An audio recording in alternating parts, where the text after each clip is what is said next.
On the civic front with our next presentation by Jagan Shah, who's here with us from India. He's the director in India of the National Institute of Urban Affairs, which is the premier think tank associated with India's Ministry of Urban Development, and which is based in New Delhi. Mr. Shah is an architect by training. He studied architectural design in New Delhi, and he has degrees both from Columbia and the University of Cincinnati in the United States. He's been a very successful architect around India, a prolific author of books about architecture. But recently, in his current role, he's been thinking about what is called the India's Smart Cities movement. So I give you Jagan Shah with his message about what cities need to do next. Hi, good afternoon. Thank you, James, for that introduction.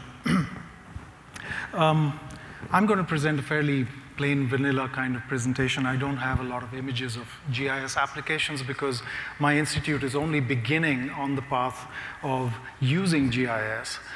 It's a 40-year-old institute, but we hadn't as yet felt the need to use these kinds of technologies to study cities. And that's partly a reflection of the way in which cities in India were understood. They were considered to be a undesirable thing. We focused for the last 60 years on developing villages or focusing on agricultural life, and cities were just considered to be a somewhat ugly and unwanted outcome of development and industrialization and modernization. However, all of that has changed now, and I want to share just a small part of the kind of change that we're looking at. As the title slide says, I'm going to talk about the Smart City mission in India. Some people find that somewhat sweet. We seem to be like upstarts, new kids on the block talking about making smart cities. The argument I'm going to present today to you is that we actually have no choice. Unless we go smart, this urban explosion in our country is going to render the economy as well as the environment and almost all aspects of our lives unbearable and unsustainable. I guess some of you have seen the movie Lion.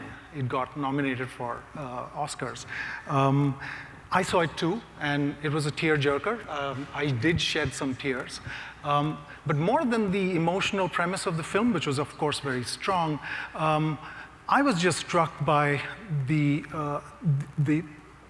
very important role that geospatial mapping played in that plot. There's a young man who was adopted after having lost his way in an Indian city, was adopted by an Australian couple, lands up in Tasmania, and when he grows up to a certain age, goes to college, wants to rediscover his roots. And the only way he could have done that was using, in this case, Google Earth. And I think that's a very interesting aspect of the film, and I want to hold on to that as I go forward with my presentation, that there are situations in which there is only one real effective way to move forward. In 2010, McKinsey Global Institute brought out a report on urbanization in India. They titled it very evocatively as India's Urban Awakening. But some of the key points they made in that was that the scale of this urban awakening was such that it required us to change the ways in which we thought and the ways in which we looked at cities and managed cities. And as you can see over there, under challenges, India has to build a new Chicago every year, which is pretty staggering, I imagine. But in order to even conceive of that kind of growth, we need to put a lot of things in place. And I want you to just look at the last bullet at the bottom, empowering city administrations. And I'm going to focus on that particular aspect. When McKinsey brought out this report in 2010, we hadn't as yet acknowledged one of the sort of silent revolutions that was going on in the country, and that was the telecom revolution. By 2014, when the present government of India came into power and made smart cities into their campaign promise to the Indian people, we had more than 900 million cell phone users in the country. We had an urban tele density of 140 connections per 100 inhabitants, as compared to 43 in rural areas. And we had also conceived of a unique identification number, pretty much like a social security number in the US, which was going to help us to integrate a lot of services and aspects of urban governance overall. But the reality of Indian cities, which I've tried to capture in these 4 images, is far from smart and far from sustainable at the moment. While we do manage to achieve some level of infrastructure provision, which you see on the top left, most of the areas of our cities are described more in terms of deficiencies and gaps rather than actual provision of infrastructure. Partly it's because of the staggering rate at which cities are growing in our country. Here again, the important number I'd like to draw your attention to is the growth of what are called census towns. Census towns are towns that have assumed all the characteristics of urban areas, but they fall in the rural areas. And they come under the jurisdiction of the Rural Development Ministry rather than the Urban Development Ministry, which is really peculiar, but nevertheless very significant given the fact that these census towns really are contributing to a large spawning growth of Indian cities in a very unplanned way. And the image that you see just below that is really Nightlights data, which was analyzed by the World Bank 2 years ago, and which shows 80% spatial expansion of Indian cities over 10 years, 80% spatial expansion. And that is a result of the growth of what are called census towns on the outskirts of existing statutory towns, which is what you see as the second line over there. So there's been a staggering growth in terms of census towns, and this creates a number of problems. Let's stay with that, and I want to introduce the Smart City mission to you. The mission is, it's a particular intervention strategy. How do you move into this kind of messy urbanization scenario and try to do something effective? What it does is that it makes cities compete for funding from the central government and the state government. On the right side of the slide, you'll see most of the key aspects of this. It starts with citizen engagement. About 90 cities have been selected till now, covering about 100 million people. And almost about 16 million of them have been touch points in terms of citizen engagement in the cities. The cities are supposed to come up with a kind of area-based development, a small portion of their city where they upgraded infrastructure, install smart infrastructure, ICT applications, and so on. And the assumption is that if they can crack this problem in about 500 acres of space, they can replicate this. So it's really a kind of a capacity building for the city as well. Tests out their capacity to implement something in a time-bound manner within budgets. Now, that's not something we are used to doing. Urban projects can have slippages in terms of timelines of 10 years. It was supposed to be done in 5 years, ends up being done in 15 years. Budget, well, I mean, goes through the roof. Here's one of the key aspects of the Smart City mission. The other important thing, which you see in the bullets over there, is integrated planning. Cities are expected, when they present their proposal for the Smart City Challenge, to present an integrated vision. So they need to think about mobility, housing, quality of life, quality of environment, applications which they can use to ride on an ICT network, and so on and so forth. They're supposed to think about that in an integrated way. So the kinds of projects that are proposed by the cities are very diverse. They cut across all different silos of urban governance. And a very crucial part of the intervention is what is called this SPV, the Special Purpose Vehicle. So each city, a municipal body, is supposed to create a company that actually implements the projects in their entirety and manages those projects over the life cycle. So these being the key sort of building blocks of the mission, I want to just move quickly into telling you where we are at the present. As I said, 90 cities have been selected. About 13.5 billion US dollars have been sanctioned by the central governments and state governments. The center gives, let's say, X amount, the state government matches that grant. So it's a partnership between the two governments. As far as the budgets of the cities are concerned, they are leveraging 13.5 billion for roughly 28 billion of investment. And they're looking at debt, bonds, and other kinds of increase of revenue.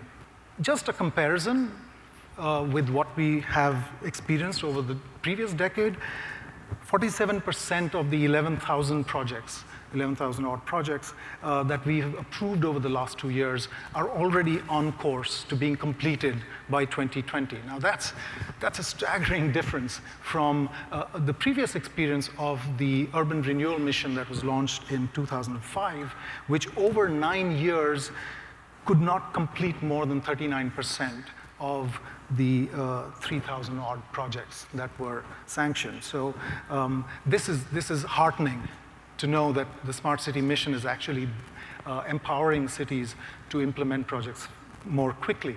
The kinds of projects that are being sanctioned, as I said, cut across all the different silos of urban development, from housing to retrofitting of historic districts to education, mobility, energy, renewable energy, and so on. 25% of the city's budget comes from convergence funding. So this is part of that whole story on integration and convergence, where cities aren't looking at only the expenditure from one grant, but they're looking at how to leverage that to improve their systems so they can use money better from different sources, from all different kinds of sources, which include anything from solar mission investments to hybrid electric vehicles. So all of the government of India's funding in different kinds of missions needs to be brought together and leveraged. But there is a problem here. While all of this looks great on paper, and we have made progress in terms of starting projects, there's a long way to go. Projects need to be completed, and then they have to be operated, maintained, and made sustainable. And at the center of all of this is the city manager. So what about the city manager? And what do we do for that city manager is going to be the main question in my presentation today. These are a few word clouds that came out of the Smart City Challenge. So they're just assorted word clouds from different cities and their proposals. But you can get a sense of what a smart city manager will have to be dealing with in terms of day-to-day management of the city. And it's quite mind-boggling, the kind of complex demands that this city manager has to deal with. In an official sense, a municipality in our country, under the 12th schedule of the Indian Constitution, has been given 18 functions. And if you even scan through this range of 18 functions, you can imagine what that city manager is really going to have to deal with, in addition to the kinds of real-time demands that come from citizens on a day-to-day basis. Most municipal commissioners who are the city managers in India, if you talk to them, they'll talk about solid waste management. All of them joke about the fact that we're basically garbage disposal officers, because they spend their entire day trying to just deal with emergencies related to garbage. And some states have escalation processes by which complaints from citizens can go all the way to the chief minister of the state, and the chief minister also jokes about the fact that he's a garbage manager. So you can just imagine that's one small function out of all of these different functions that causes a lot of strain for the city manager. Besides the fact that at present a lot of these functions are being handled by different agencies not under the city government, so we're also in transition to a better governance framework. So the Smart City mission is really kind of, it's literally parachuting us down into a really chaotic and very messy situation, expecting this sort of commando, the city manager, to get in there and fix things. And I'm going to argue that this city manager is really not equipped well enough to do so. There's also another demand on the city, which is to carry out urban reforms. And these reforms are pretty challenging in themselves. Yes, we provide financial incentives to the city, but if you look at the kinds of reforms that they are going to have to implement, one of the areas is, of course, better financial management. That's understandable, of course, but in India, we still don't maintain double entry bookkeeping in municipalities, so it's all just like a cash book. You just spend, spend, spend. You don't really count your revenues that much. So we are asking cities to improve their financial management. But if you look at the transformative reforms at the bottom, and take one simple example like value capture finance, you can imagine that a city manager who's basically spending all his time dealing with solid waste, you're also expecting him or her to look at asset management and how to leverage land and properties and so on to increase revenues. This is probably, I would suggest, asking for too much. Now, I have to say that the Esri India team, for instance, has been helping a lot of cities develop pilots in power management, waste management, disaster management, and so on, and doing a wonderful job of creating these pilots. But what we need today is that all of these pilots need to come together in some kind of coherent way so that the city manager can actually handle all of this complexity together. And so, my proposition is that the only effective way we can crack this is by using technology, and clearly GIS-based simulation technology is, my proposition is that that's really the only way we're going to be able to go forward and really crack this problem. Otherwise, it's not going to happen. Any kind of linear kind of logic or any kind of business as usual scenario is not going to deliver the goods. So something like an ERP with 3D simulations with embedded data is what we need to be able to manage this whole challenge. Now, someone could ask, why change the game? Why bother? A lot of administrators in our country also say, hey, look, I think the cities are really not going to be, they're not going to get fixed. Let's just forget about it. Let's build new cities. But we can't. Our cities are producing 60% of the GDP of the country. So we have to invest in our cities, invest more effort and more thought into what we do with our cities. There is a need for speed that's really important. If you don't implement infrastructure, there's a whole generation that loses out on the opportunities which are created when they have infrastructure. So we are also, in a sense, destroying the next generation if we don't build that infrastructure or take too long to build it. There's also the big question about sustainability, the fact that we need to do things in a transparent, participative, and holistic way. The cost of failure is too high. The city manager needs to be able to be confident and assured about how they deal with these problems. And then on a day-to-day basis, they need to be able to use that technology to do targeting of how they actually prioritize things. They need to be able to scope out the problems that they're dealing with. They need to correlate between different data sets and different kinds of problems. And they need to be able to measure what they're doing and be able to present the kinds of objective data on their work. So the question is, can we pull this off? Well, we feel fairly confident that we can pull it off, perhaps with some sort of slippage maybe. If we can establish the right kinds of partnerships between industry, institutions, and government, we can pull this off. The triple helix model is probably the only way we can do this. We need to leverage our IT manpower, and I'm sure most people in the room are aware that India does have a lot of IT manpower, but most of it is not devoting its time to domestic problems. They're servicing and fixing things in other parts of the world. We need to convert need into demand. It's not yet articulated. City managers don't quite know that there are solutions out there that they can leverage to do their work better. And we need to focus a lot on commons. The smart city mission for the first time in any urban mission in India has focused on public infrastructure and public space and public assets. When I was at grad school in the US in the 90s, the tragedy of the commons was a very fashionable thing to talk about at conferences. I think it's done a lot of disservice to countries like India, where people started believing that the commons are a lost cause. But really, the commons are going to be our only real hope if we can reinforce them, because they help you to restore the trust between government and the public. So perhaps the work of Elinor Ostrom is more relevant to us than a lot of the theorists that looked at the tragedy of the commons. And then we need to make every citizen count. That personalization of this urban transformation is really important. Every citizen needs to be part of it. And there, too, technology will make a huge difference.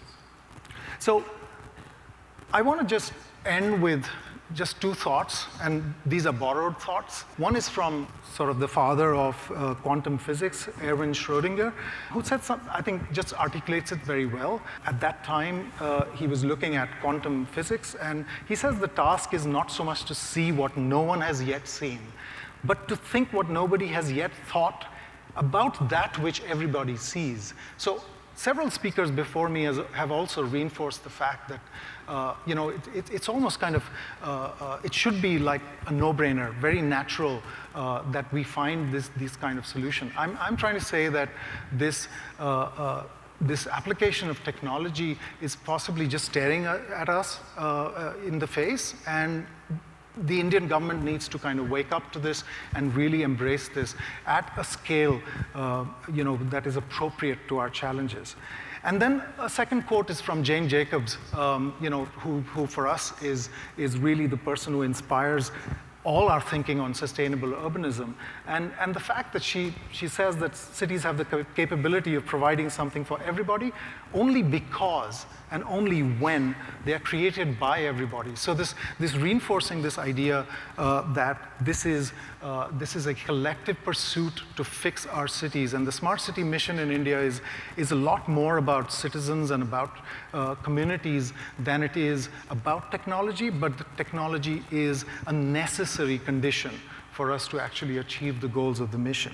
And listening to the earlier speakers today, I just thought I'd throw in one more very small quote from one of my favorite writers, the American sociologist Lewis Mumford, who in his book Technics and Civilization very pithily makes a kind of a slogan, and he says, you have to socialize creativity. And I think this participation of citizens in the dynamic task of fixing cities is a creative task. And you've got to take that creativity and really enable and empower all citizens to be part of it. So that three-dimensional simulation embedded with data that I was talking about needs to be also an engagement platform. And as I hope you can all imagine and appreciate, I'm not the GIS expert, you guys, all of you are. That really can happen with the application of this technology, and probably without it, it's going to be very difficult and it's going to take a lot of time, and we don't have either of those things available to us, neither the time nor the amount of investment we'll need to make in that process. Thank you very much.